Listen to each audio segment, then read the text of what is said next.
Thank you very much. Good morning, ladies and gentlemen. So it's half German, half English. I'm delighted to be here to speak to you.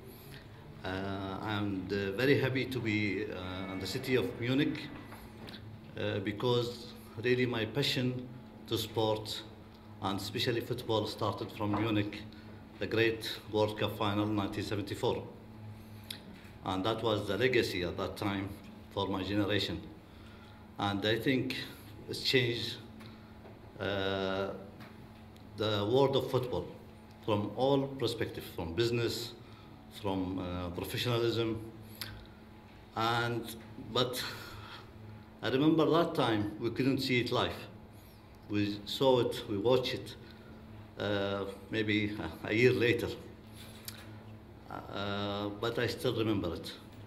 And in 1978, we were lucky to watch it live. And I remember we kept late until early morning because it was in Argentina, so for the time difference. And also, I'm happy to be in Germany because I learned a lot as a professional person from the World Cup 2006. Where it sets a very high benchmark, especially in the field of safety and security. And that's why we are lucky in the ICSS to have the former head of security in the Germany 2006, Mr. Helmut Spahn, and Mr. Hanzab, who was a project coordinator. Why I'm saying this? Because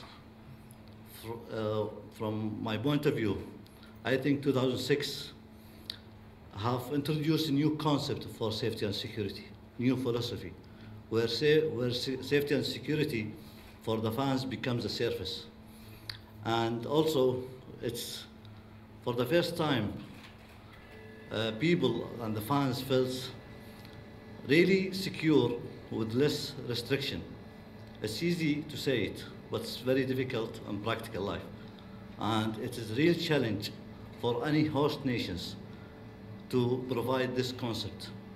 And that's why really we set up the ICSS, is to share knowledge and to make sure that major sporting events that's safe, secure, and clean.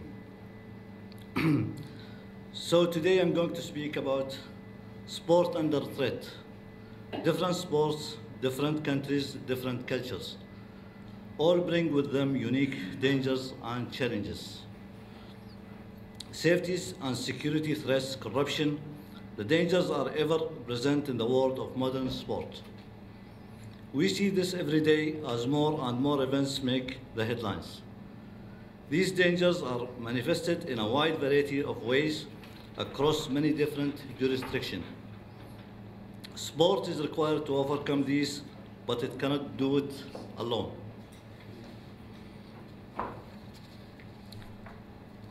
Dangers to sport are driven by the specific nature of sport themselves. They are also a product of the regions in which they are played. A quick look at these dangers produces a starting list of the ways in which sports can be affected: violence, racism, corruption, cheating, match fixing, political risk, infrastructure, and organizational problems.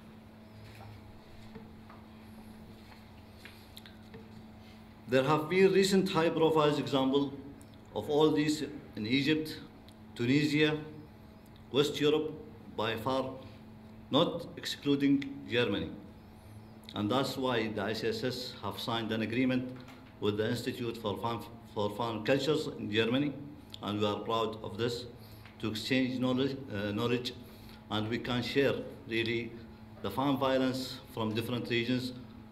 As an ICSS located in the Middle East, we can share the fan violence, which is especially now in the Middle East, especially also in North Africa, is increasing. International sport faces dangers not only from global social, economic, and political developments. It's also under threat from those who want to disrupt to disrupt it or take criminal advantage of its global popularity and international successes. There is also the danger of media focus distorting security and integrity issues. Type of reporting can affect the image of an event, can create unreasonable or unnecessary expectations, can create security situations of their own making by artificially inflating the threats. We only need to refer to the flood of stories regarding the security issues at London 2012 to see this, and especially at the Euro 2012, how the media before the events, have really inflated and flood of so much stories about security issues. And thanks to UEFA team, they did a great job and it was a great event. Sports needs to have a sophisticated communications plans in place to maintain realistic assessments of threats. The challenges sport faces. The real challenges is to bring different sports, countries, and regions together to share knowledge, experience, and best practice. This would enable the development of best practice in a structured and coordinated way. Only by doing so, we can really expect to properly identify lessons learned. It's a challenge to develop concepts and solutions for a wide variety of sports and regions, but if we get the approach right, then this is something that can be done.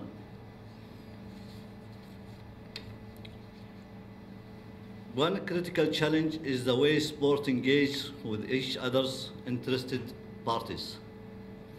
For example, governments are just not doing enough to protect sport from corruption and match fixing in particular.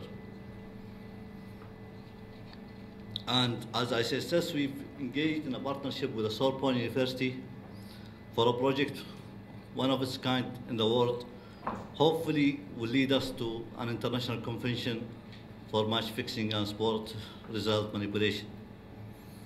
And in our meetings in Sorbonne, the working group, it's really surprising that some prosecutors, some law enforcement are having no interest to be engaged on investigation for sport because it's costing them a lot of money. And maybe it is in the subconscious of the people. They still think sport is an amateur. It's not a multi-billion dollar business.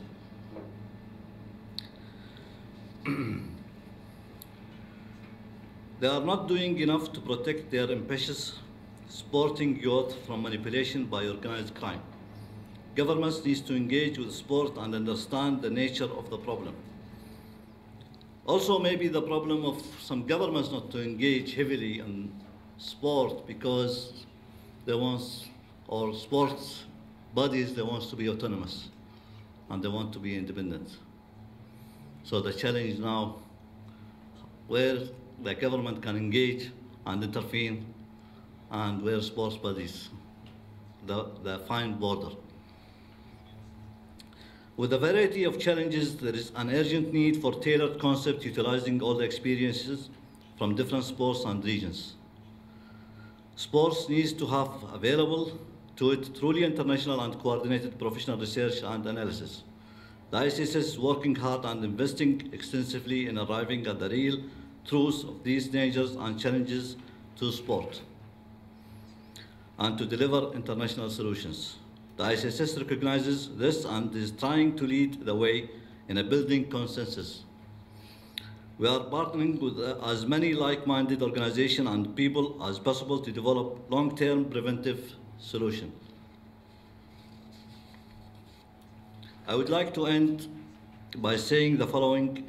Believe in sport as a unique instrument for socio-economic development, human advancement, and international dialogue must be preserved, especially at this time, where you see some regions having some instability because of political or because of economic.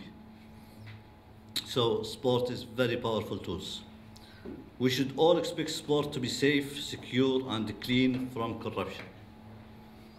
We have a responsibility to protect this for present and future generations.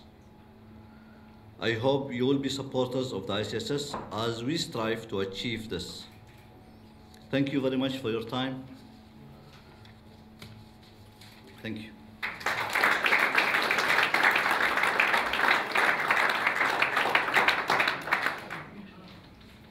Thank you very much, Mr. Hanzab. Und Sie bleiben jetzt noch bei uns. He stays with us because we want to sign a contract together. And we are very proud that we have one of the most important, here he is, from Arsenal London, guests from Great Britain. Welcome. So,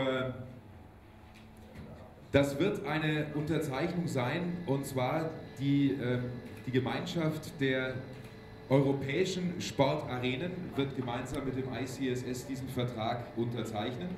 Und wir könnten den jetzt an dieser Stelle natürlich auch vorlesen. Ich glaube, ganz wichtig ist, dass es diese Vereinbarung überhaupt gibt. Das ist ein Akt, der natürlich sehr wichtig ist, und ich glaube, der auch sehr viel Symbolkraft und Strahlkraft hat. So I guess it's a very important thing. We have no pencil, right? This might be a problem. Wait! Here you go. So, meine Damen und Herren, und an dieser Stelle werden Mohammed Hanzab, der Präsident des ICSS, und John Beattie, Stadium Manager von Arsenal London, stellvertretend für die ESMA, die European Stadium Safety Management Association, diese Vereinbarung, diese Kooperation unterzeichnen. Herr Hanzab, one question, Mr. Hanzab, why is that contract, this agreement, so important for you, for ICSS? Actually, it's very important for us, as ASMA is very well known and their wealthy experience in the safety and security in Europe. So it's very important for the ICSS from the sharing knowledge and experience and best practice, and that's what ASMA is all about. What do you think, Mr. Beattie? Is that more than just a symbol? Yes, definitely. I mean, EWSMA is growing very, very fast. In the last 2 years since its rebirth, we've now grown to over 400 members. We're one of the fastest growing associations that are propagating best practice in safety and stadium management out in Europe. And with agreements with people like ICSS, Europe will get bigger and grow across the world. We can use their research capabilities, they can use their expertise, and it can only be good for the industry as a whole to make sure that the best practice gets out there and we can do everything safely and securely. Can that be an important, let's say, blueprint for all organizers? We hope so. Blueprints are always difficult because every organisation, every event is slightly different. But there is no need to keep reinventing the wheel every time you start to do any new venture. By talking to our two associations and our two associations working closely together, then we can lead everything in the right direction and have a high starting point for every event that's happening. So thank you very much. Of course, we need for the photographers a shake hands.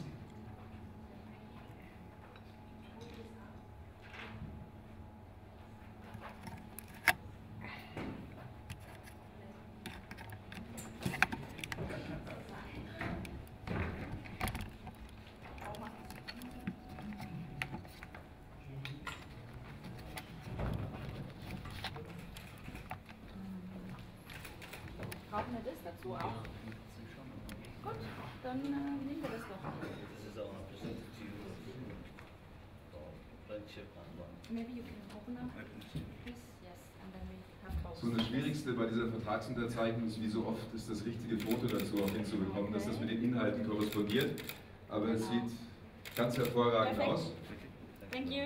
Perfekt.